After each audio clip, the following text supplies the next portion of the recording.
Hello everyone, আবারও নিয়ে আসলাম আরও একটি ব্লগ। জানি না কার কতটুকু হেল্পফুল হবে। আমি আমার মেয়ের জন্য একটা তেল বানাই মাথায় দেওয়ার জন্য, যেহেতু আমার মেয়ের চুলটা অনেকটা পাতলা। তো আমি এই তেলটা অনেক দিন থেকে ইউজ করছি, দিয়ে ওর অনেকগুলো বেবি হেয়ারসও এসছে। তাই আমি ভাবলাম যে তোমাদের সাথে একটু শেয়ার করি, যদি ভালো লাগে তো দেখে নেবে পুরোটা। তো ফার্স্টেই আমি নারকেল তেল দিলাম।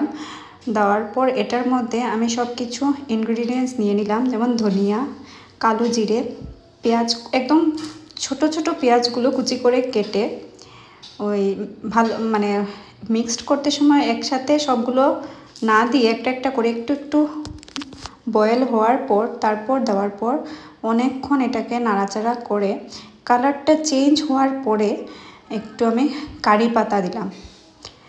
আর আরও একটা জিনিস আমি দিয়েছি, যেটা আমি এখানে দেখাইনি।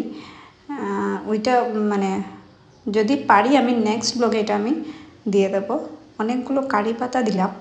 তারপর এটা পুরো কালারটা চেঞ্জ হবে। কারি পাতার সাথে কিন্তু আমি জবা ফুলের পাতাও দিয়েছি। পুরো কালারটা চেঞ্জ হওয়ার পরে আমি ওইটাকে নামিয়ে নেব। তারপর এটা ঠান্ডা হওয়ার পরে তুমি তোমার যে কোনো বটলের ভিতরে ঢুকিয়ে এটা রাখতে পারো।